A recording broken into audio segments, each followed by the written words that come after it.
shells. So some of the benefits that you can see from reloading is you get your own custom loads that you can trust. Basically, you can guarantee that there's powder in it. You can guarantee that there's shot in it and all that. You can also change anything you like about it. So like you can change your shot weight, your wads, and powder to change the velocity of the shells. Um, Thing to note is I would recommend patterning all types of wads to figure out what's best for your gun, or you can stick with replacement wads. So like AA has their own replacement wads that you can get through Claybuster, and then also same thing for STS, Remington, and other top reloadable ammo brands that you like. Um, Another thing is with you do save a lot of money on shells. You also save the shells from going straight into the trash, which eliminates or reduces a lot of waste. Because from one box you can reload it 4 to 6 times depending on the or depending on the hulls and the quality of the hulls. Um, and by reloading, you do save money, like I mentioned, roughly $4 to $5 per box, given the quality of, or depending on the price of the actual hulls that you are reloading.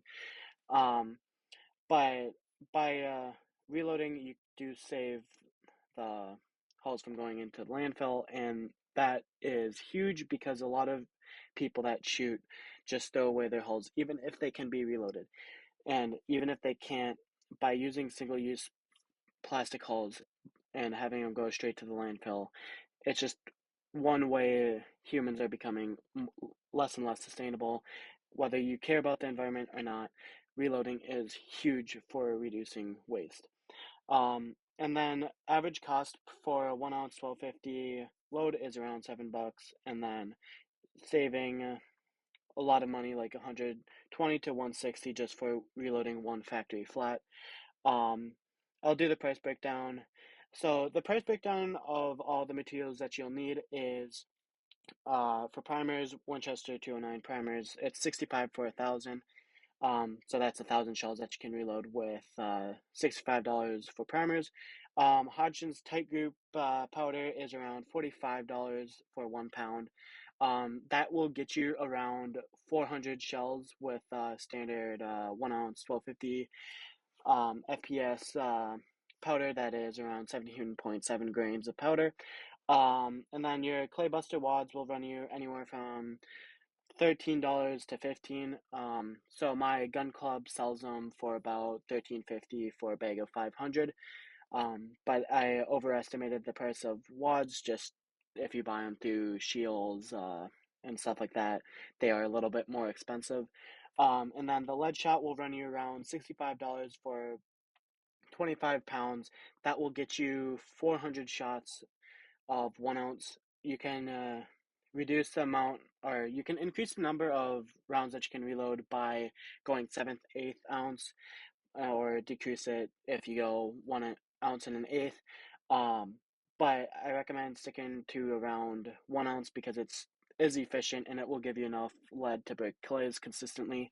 But if you do not care how the clay breaks, as long as it chips and stuff, you can go for that 7/8 ounce. I find that 1 ounce loads will give a nice like medium break, so it'll either be a solid break or complete dust depending on the choke that you use, which is the um, basically how dense your powder is at a certain range. But again, personal preferences for what chokes to use for different things. So for like trap and stuff, I shoot full choke, and that's why I stick with the 1 ounce 1250 loads. But like I said, that is up to you on how much you do. So then the cost breakdown per shell is around 30 cents per shell that you reload with the prices above. That's 73 or $74 roughly per flat, and compared to Remington gun clubs and double A's, your average price for them is around 110 a flat to 120 a flat for just standard like reloadable hulls to the more premium double A's, which are known for being some of the best shells to reload. Now, the shells that are reloadable are all Winchester double A's, your Federal high overalls, and all gold medals for both paper shells and um and the plastic gold medals. Then you have the Remington Gun Club's STS Gold Nitros, and then Remington's paper wad or paper hulls are also reloadable.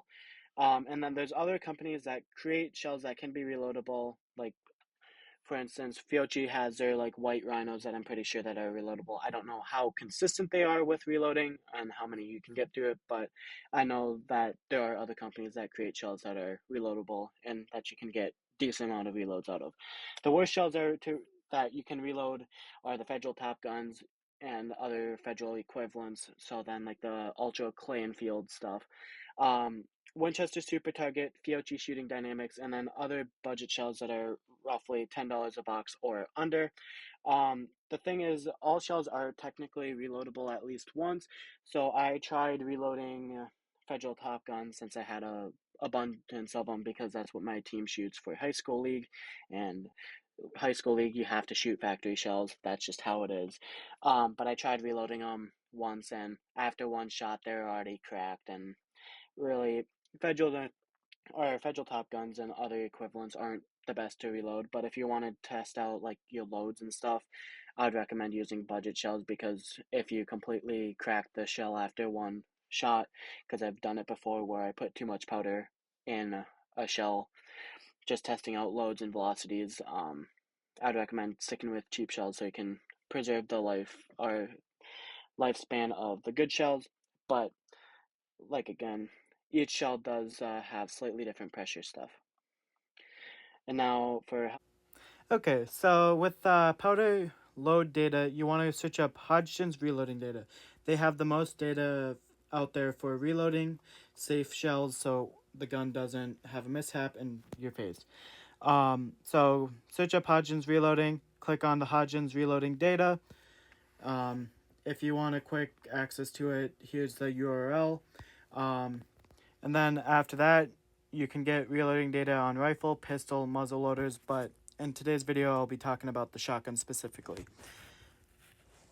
Then you click get details, and then you get by shell. So then you have your gauges, primers, shells type, so like your Remington hulls, Federals, HOAs, and then Winchester AA, stuff like that.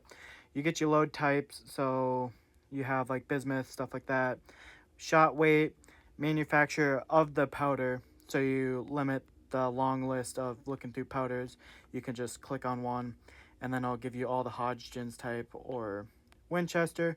So now with my load data, I'm going to be loading the 12 gauge. With the primers, I would stick with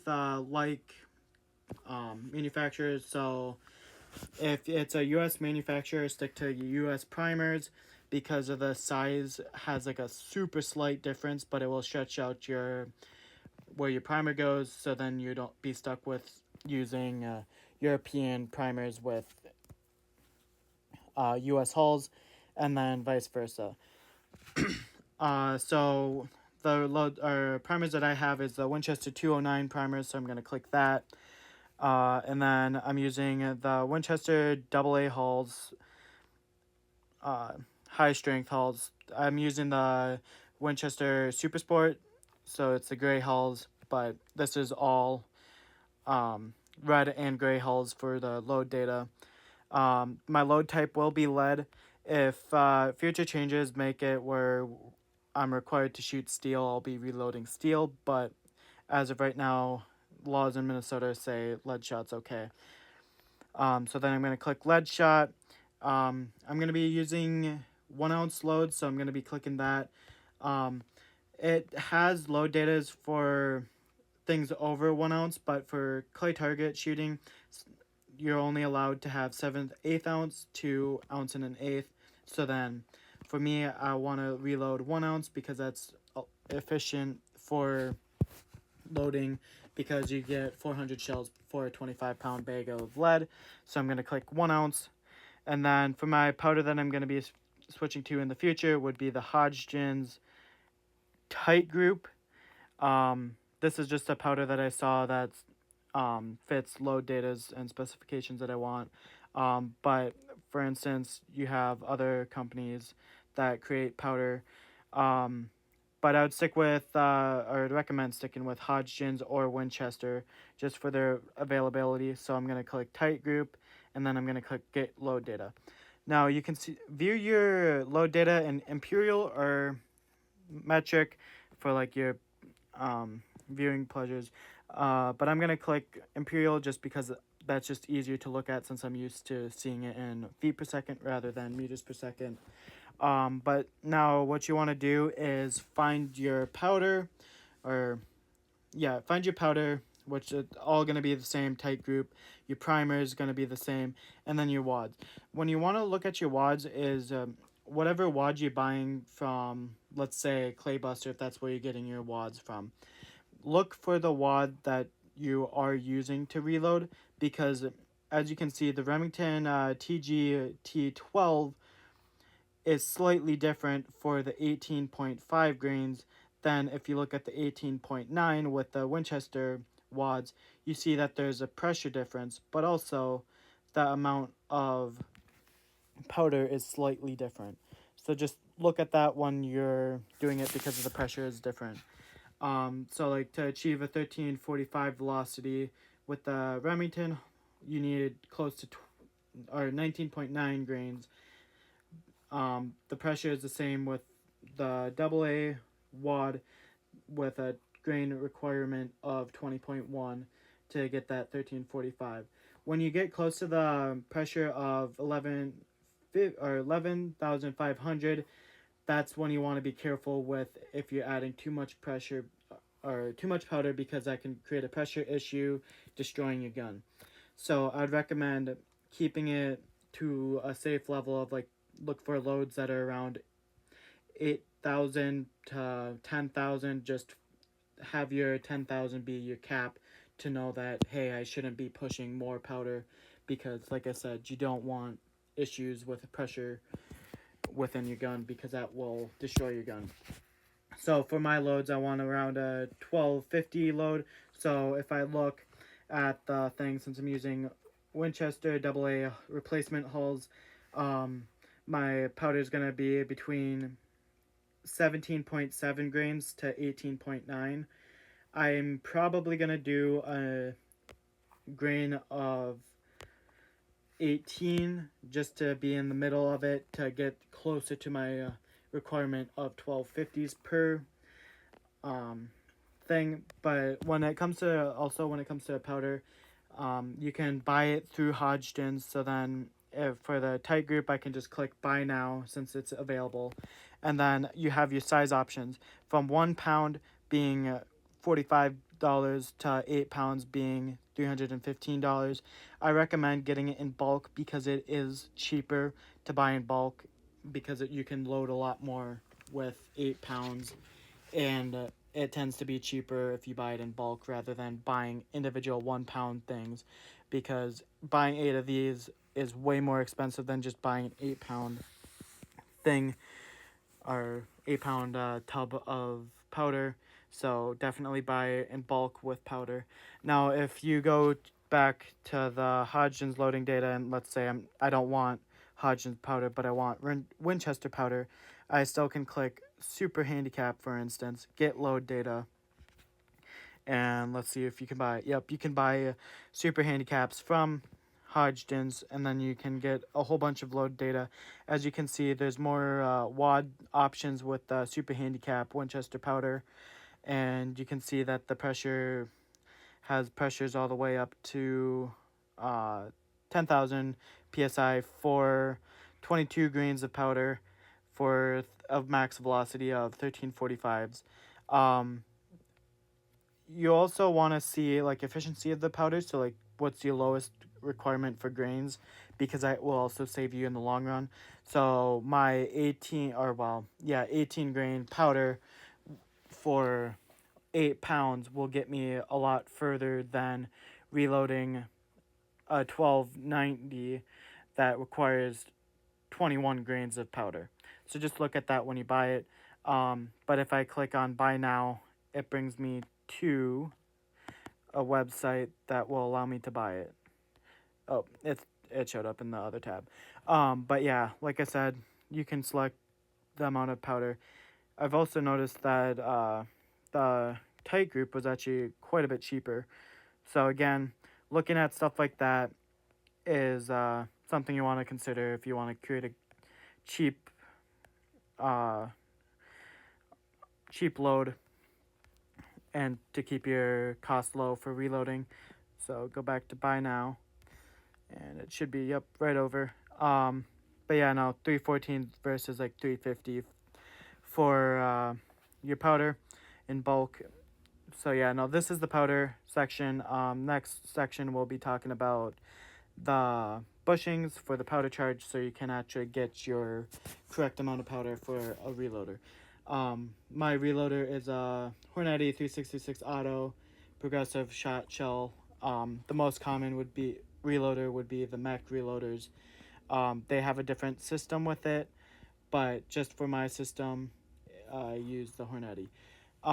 With the Mech, there are bushings that you can look on. That's the exact same for Hornady. You just look up the stuff for that.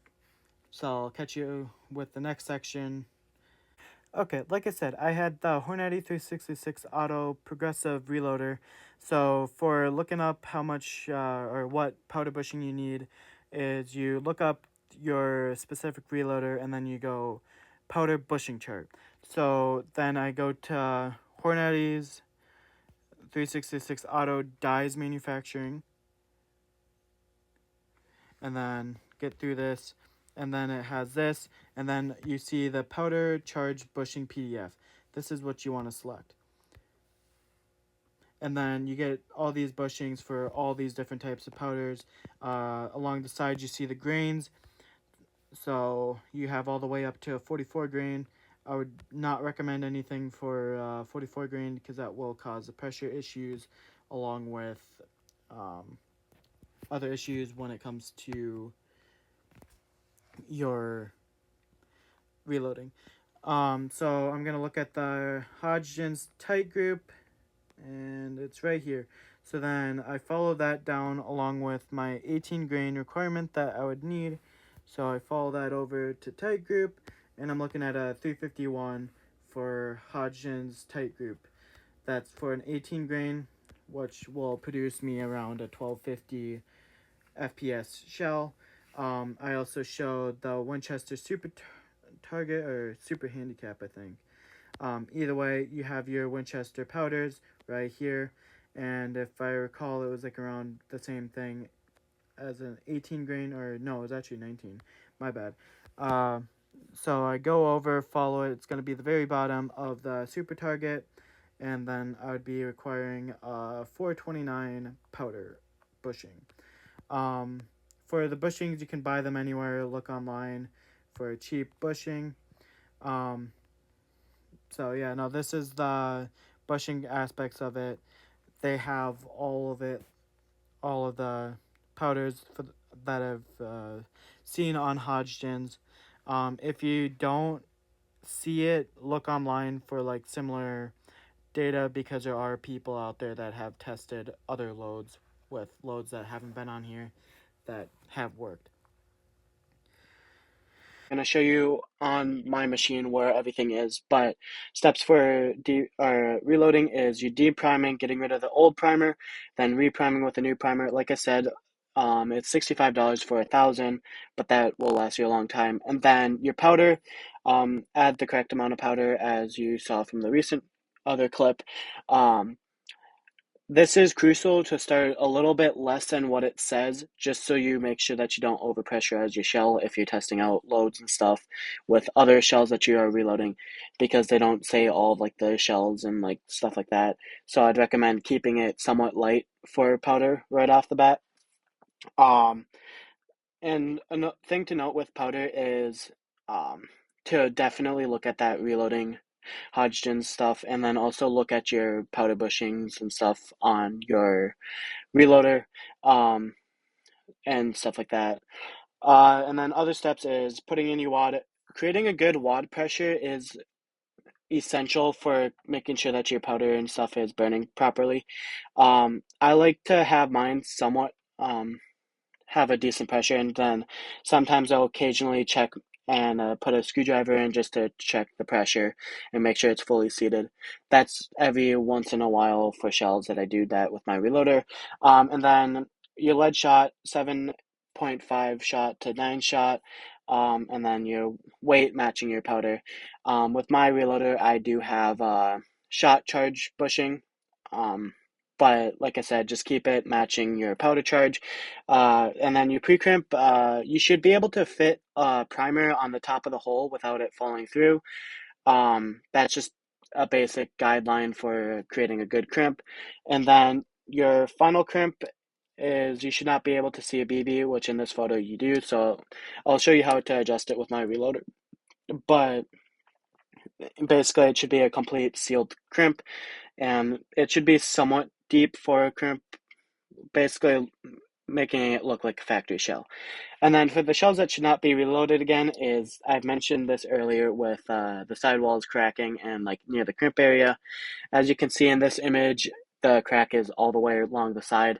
This was, I think, my third reload of this shell.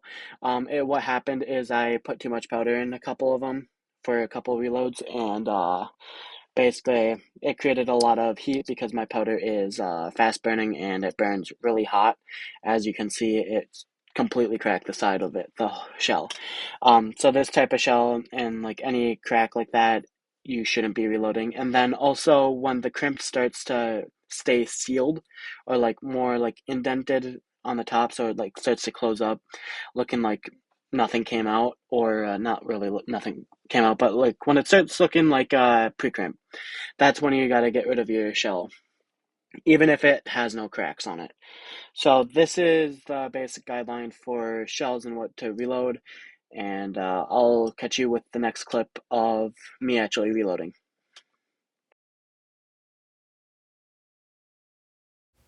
Okay, so sorry, it's gonna be a little weird. My audio file got corrupted for this, but so I'm gonna be showing you how to reload with the Hornady 366 Auto reloading press. I am doing this one-handed. Basically, what I'm doing right now is just showing you the steps. So, you got the priming, repriming powder and stuff that I'm pointing to. What I just pointed there was the pre-crimp, and then the final crimp is that silver cylinder. It's and then that's the final like fancy crimp to roll it in slightly. I showed you the steps beforehand, so basically follow the order of the steps that were in the clip prior. And then the AA hulls that I am reloading are the super handicaps and then super sports, and those are the primers that I'm currently using, the Winchester 209s. And then the wads are the Claybuster 1 ounce 12 gauge AA replacements. And then bullseye powder.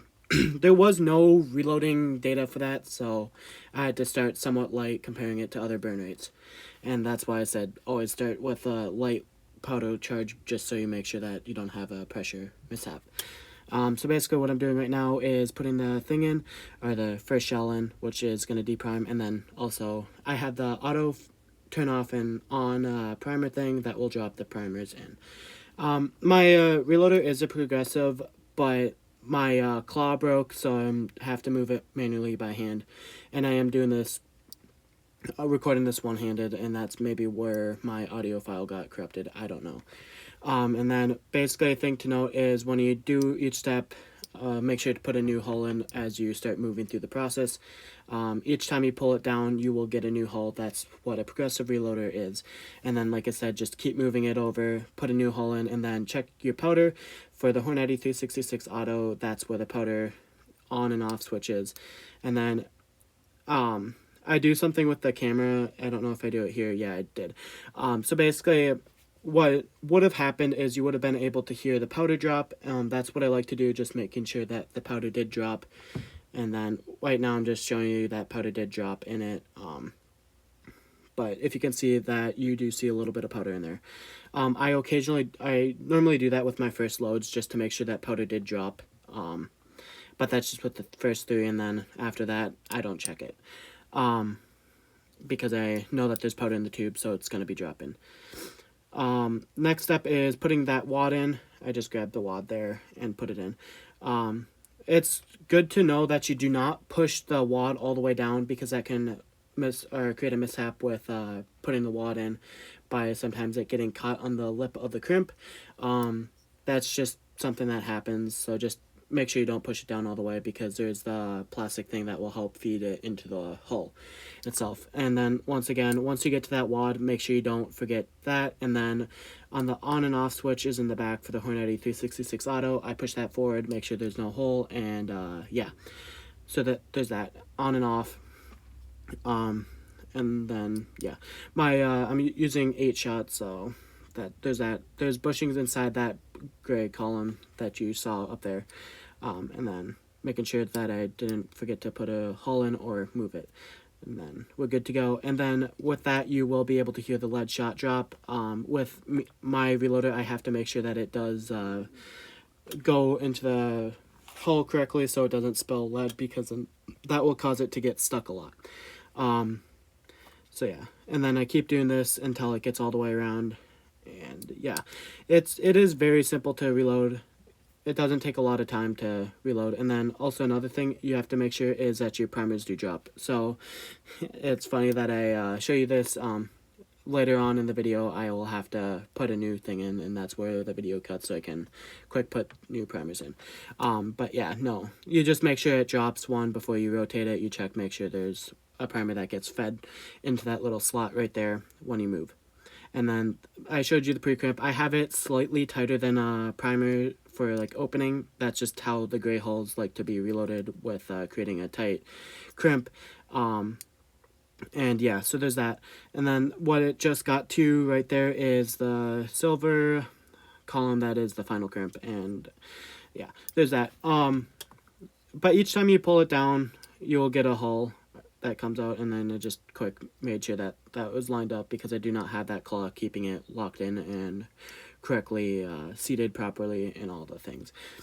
And then as you can see, that first hull that went in is got that final crimp, and like I said, it's a tight crimp.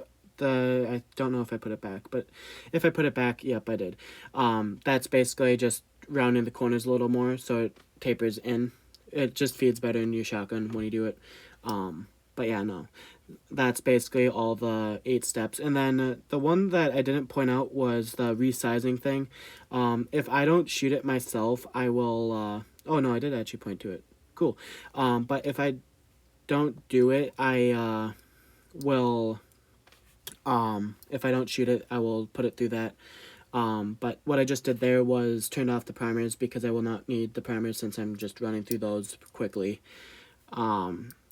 Just to finish off those 8 hulls, just showing you the steps. And then I also like to check the hull crimps to see if I need to make readjustments, because after so many shells, they will start to, the locking mechanisms of the crimps will start to move a little bit just from pulling it down constantly. So I do like to check my crimps occasionally.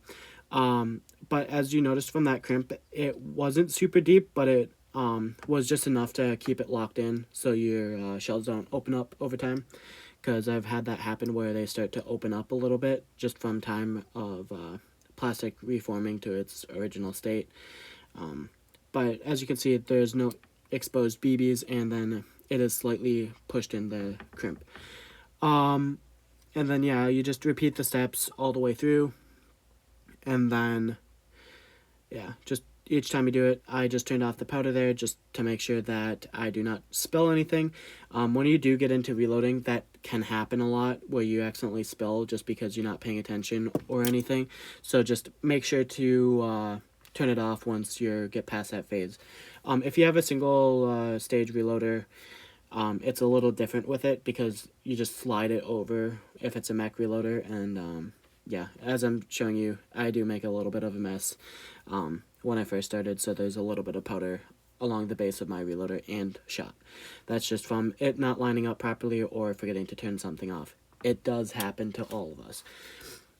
That's why I am reloading in the garage. As you can tell, the background is a little messy. That's just, it's my garage. And then checking the crimps again. So things that you want to note when reloading is to check your powder and stuff and shot. Each time you pull down, like I've been pulling out is the shell. I do have that little hole back there that it will drop out of the reloader, so there's that. But I just normally just grab it by hand and toss it in the back bin, or just set it off to the side like I am doing in this video clip. And then moving it over by hand, making sure that it lines up properly with everything, and then making sure that my shot was off, since the last hole that went through it got shot and there's nothing else filling its spot. And then, so yeah, no, the gray holes that I've adjusted my crimps to have been really good with crimps. As you can see, very tight crimps and good. What you do not want to see with the shells are a spiral crimp. Spiral crimps means that it's too tight, so then you have to make some adjustments to your crimps, and it does take a little bit of time to figure out a good crimp for your shells, but most of my shells have been really good with crimping. I've noticed with AA diamond grades, they do crimp really well in this machine.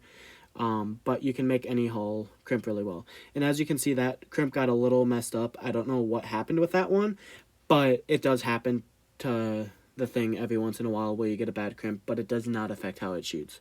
So that shell is still good to be shot.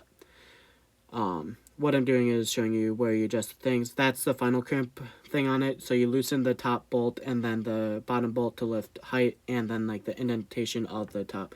And then that one's the pre-crimp. That's, if you drop it, it will tighten the hole where you can see the shot right away.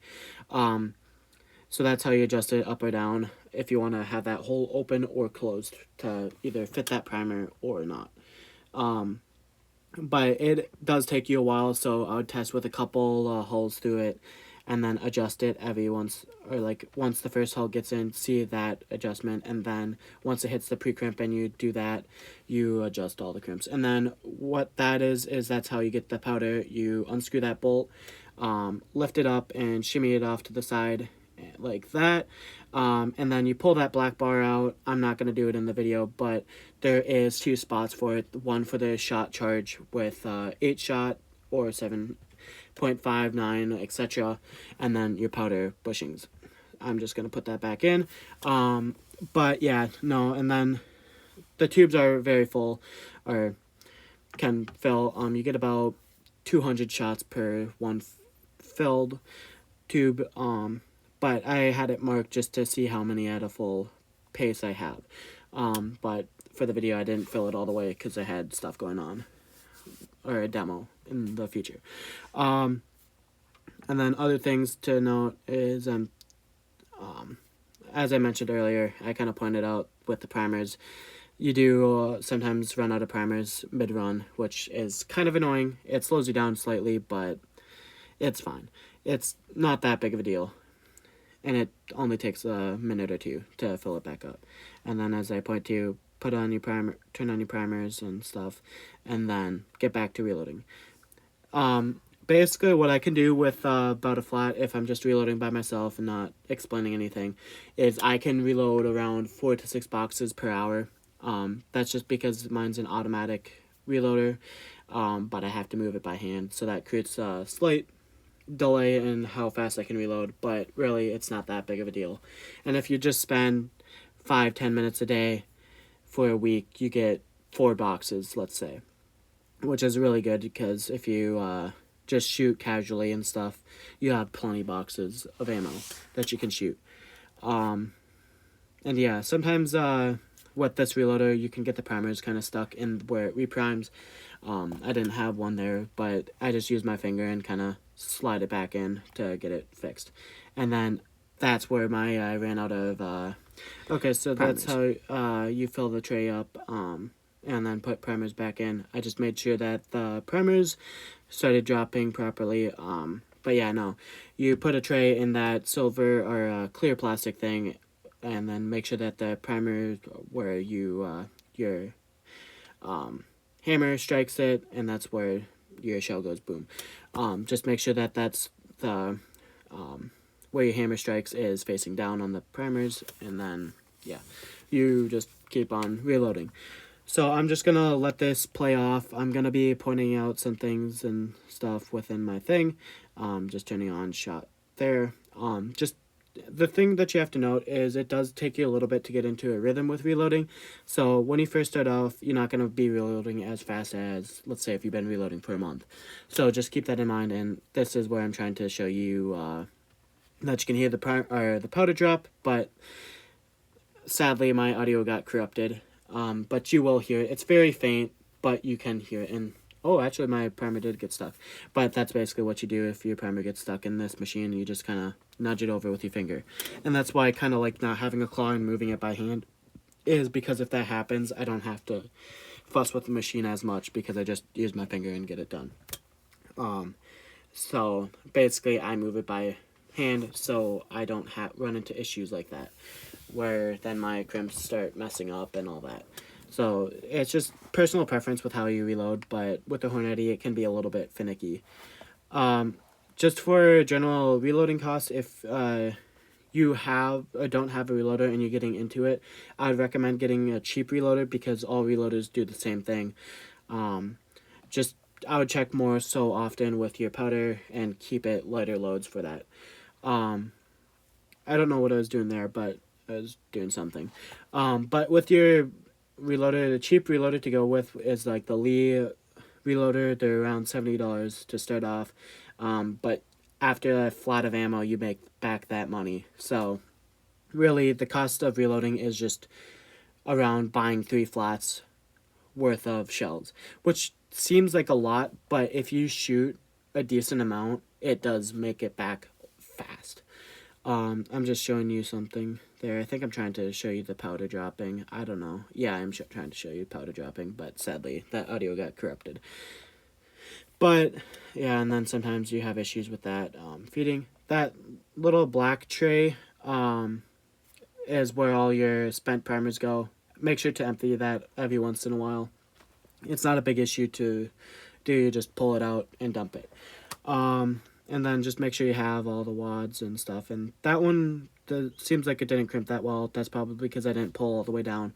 I'd recommend holding down on the the handle for a slight little bit, just to and push it down all the way, just to make sure that it's a good crimps. But yeah, no, sometimes that happens. It's just some inconsistencies with the reloader and how much pressure you actually put into the handle to create that crimp. And as you can see, that next shell was perfectly fine. But that one did not see, or the final crimp did not get as low as it needed to, which is fine. It shoots all the same. But yeah, no, I'll let this finish off. If I point out to something, there's probably something that I was trying to talk about. But as you can just see, I'm just keeping a close eye on all the shells, making sure that they crimp well. And that one looks like it might have got a little bit less of shot. That sometimes happens with the shot just feeding funky into the bushings. But yeah, no, it's very simple. Takes a little bit of time, but to get used to it. But it's very nice to have shells on demand of shells that you like. And with double A's, it's kind of hard to find velocities that I like, because I like anything over 1200 feet per second, which a lot of double A's I'm finding are 1145s, and even standard like shells that are once use only is 1145s, which kind of sucks. But again, it's personal preference if you like faster or slower loads. But for trap, I like faster, just because with 1145s, I don't know if it's a mental thing with myself, but I do notice a slight delay between me or myself pulling a trigger and seeing the clay break. But it's personal preference, like I said. But reloading has helped me a lot with shooting a lot more, because I am shooting around 30 to 40 flats a year. But this reloader itself does cost a lot of money, but luckily I got it from my grandpa. So, and this reloader costs around, new is around 2,000. I don't expect anyone dropping that much money right away into reloading. So if you do start, that's a thing that sometimes happens. If you don't have it properly like lined up or anything, you'll sometimes get the powder thing that pushes in the side, so the crimps. If you just push it out, it fixes itself when it pre-crimps. And then that's the final crimp. It's fine. It's just a visual defect when you first or go through the other steps. But that's another thing that you have to just make sure is you line things up like that and properly. But like I said, don't expect you dropping a lot of money on reloaders to start. Some of the reloaders do get expensive, like this one, and other mech variants and like other brands and stuff for reloading.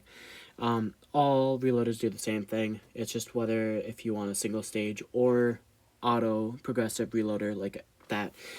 But yeah, it is a little bit expensive and seems a little overwhelming to start reloading, but it does save you a lot of money depending on how much you shoot. If you shoot a lot, I'd recommend going a more expensive one because it will be worthwhile and you'll make it back in no time.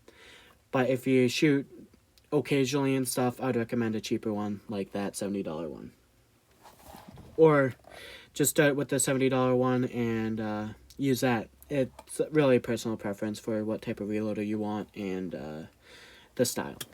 The build qualities are slightly different from cost, because some of them are all metal, like this reloader, the Hornady, and mechs are all metal.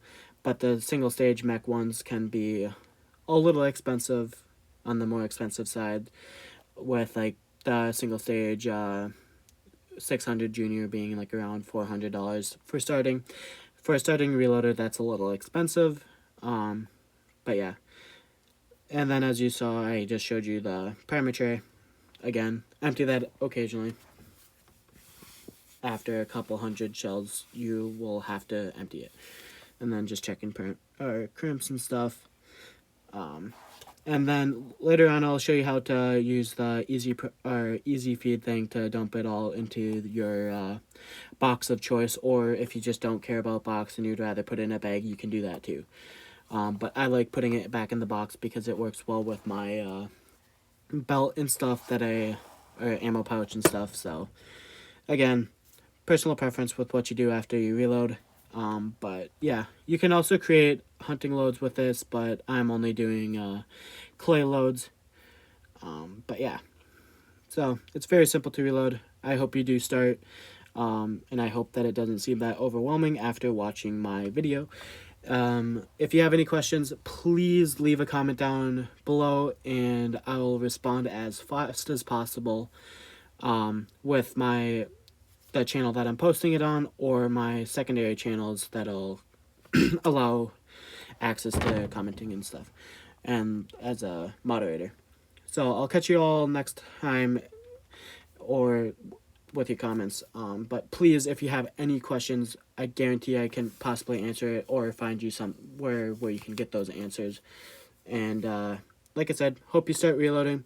It is very beneficial to start reloading and just to practice, because with shooting sports, it does take a lot of practice and just making sure you have a smooth trigger pull, which that's why I reload is for those practice and working on hard rights, hard lefts with trap, and working on certain stations where I notice the inconsistencies where I'm shooting or missing a lot. But like I said, reloading is easy, so hope you do start. Catch you all later.